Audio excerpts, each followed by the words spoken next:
I said we'd be back, so we're back to the cat bats. The power of knowledge, it's called. I keep just calling it the cat bats, but you know what I mean.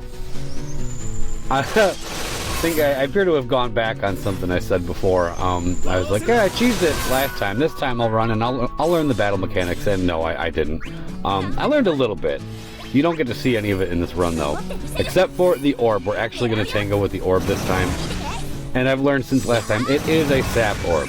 So, yeah, because I didn't know this, but they gave Trey sap on his LD. So that's really what they're selling here.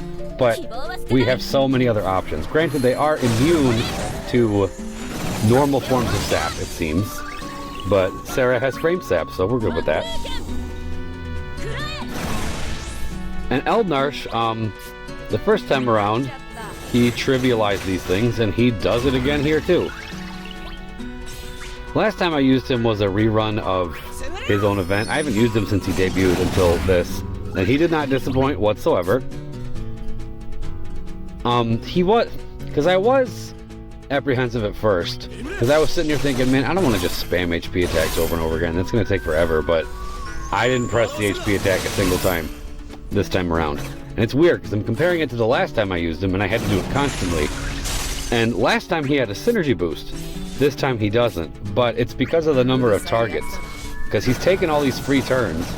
If he does it between these two targets, he can keep spamming skills and be okay. But on a stage with 3 targets, even when he has a synergy boost, he's got to throw some HP attacks in there, otherwise he's going to be spent super fast.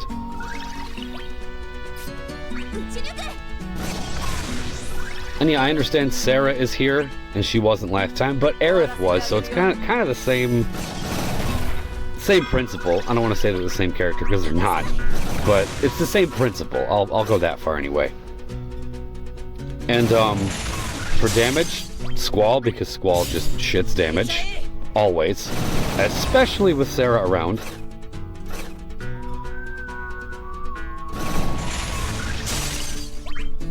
Brought the Celeste Call so they would just look at Eald'narche. Because that's the big thing with him, is he can't taunt. But with calls, he can. So now as long as they're looking at him and you keep terror up, they can't do anything to you. Nothing.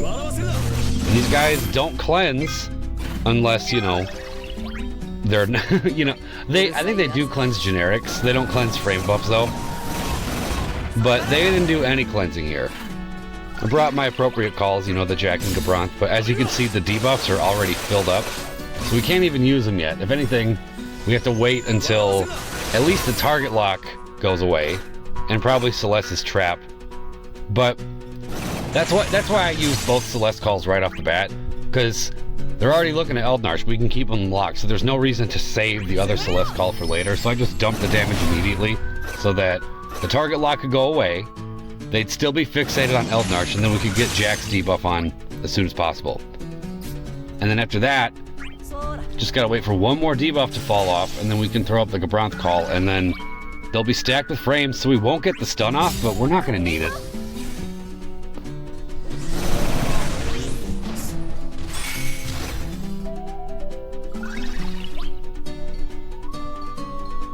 Another good option for this fight I'm hearing, I haven't tried it myself, but Gladio apparently makes this fight very, very manageable. Because these things are quick. As you can see, they're getting a ton of turns. Which is great for Eald'narche, because he just takes all of them. Like, all those turns you see right there, they're all going to be his, and they're all going to be free. They're not going to even add to the count, which is amazing. He is going to be the swap, though, because I am spamming through him rather quickly, and, you know, once we're going into bursts and going into summons, there's really no need to keep Eald'narche around. He's really here to just keep them at bay while they want to hit us, and they can't hit us in the burst or summon, so there's no need for Eald'narche there.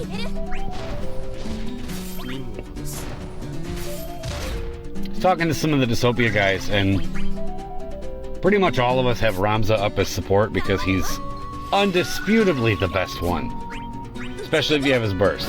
But launch immunity is coming, so that's going to change. So I'm not sure who to even put up as a friend support. I'm probably going to throw up Terra, because I'm going to pull for her. It's going to happen. I will get her.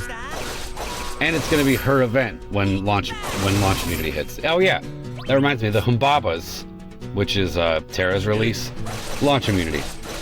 Immediately, we get it. And I think someone probably knows more about this than me, so I welcome any information that I'm going to be missing, because I definitely am missing some, but pretty sure they are...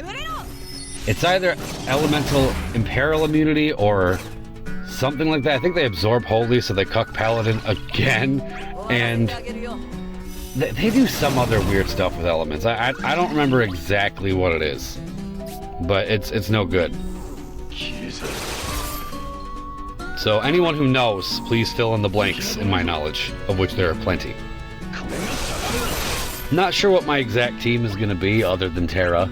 Haven't thought that far into it. I'm getting ahead of myself because Boss Rush is coming first. Still no trade for me, by the way. I tried a couple tickets, didn't happen. He'd be nice for Boss Rush, and in general to have. I don't want to minimize trade at just Boss Rush, but I'm just saying for me, that's probably where I'd use him the most. But in general, Trey's just a solid character. He's really good. But alas, no trade for me. That's okay, though.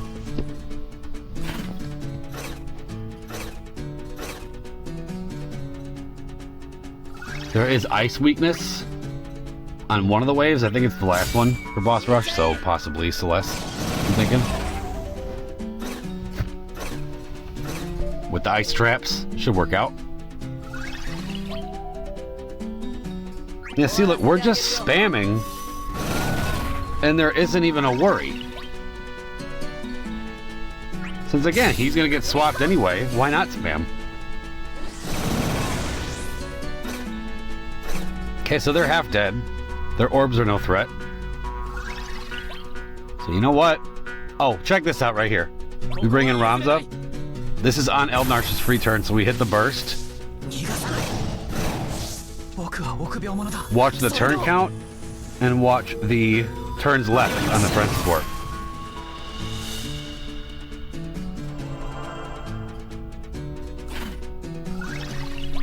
No change whatsoever. Pretty cool, right?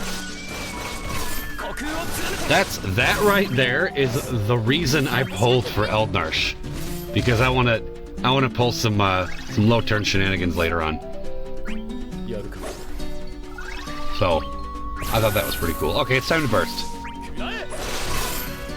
I always HP attack with him first, especially if we have Brave built up.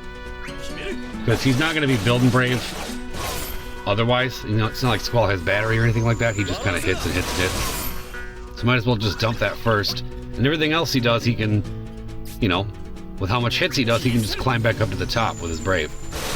See? No battery needed. Are stacked with, though. We have a ton of them.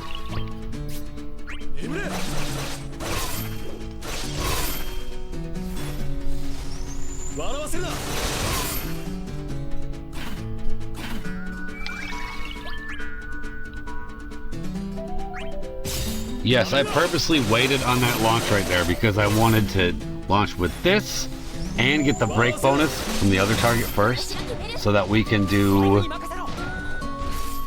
550k.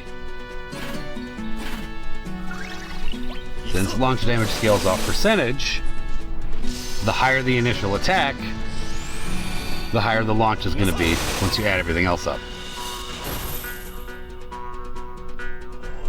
Okay. So if we don't summon, Ramza's probably dead. So let's summon. These things also, again, you don't see it here. That yellow aura of theirs, from what I understand, they gain massive Brave, they make you hit once, and if you don't break it, you die. So, yeah, I didn't want to deal with that. We already dealt with that shit with the Kieran Bears and all that stuff. So yeah, no thank you. They do recycle that mechanic a lot, and I'm kind of just sick of dealing with it. Like, they keep doing the same, like, here's all my Brave, you hit once, break me or you're dead. I know people who pull on every single insta-break character love that stuff, so good for you guys. But for the rest of us, we'd rather just get past it.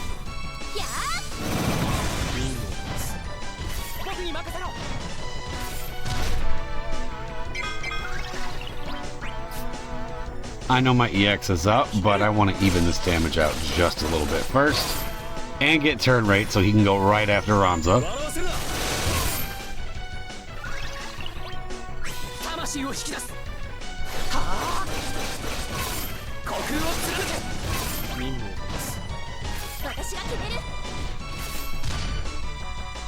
That's 1 and 2.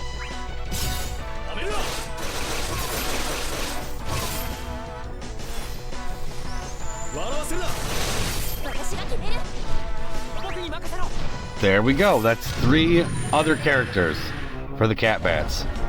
It is not a launch comp, but it is just as cheesy.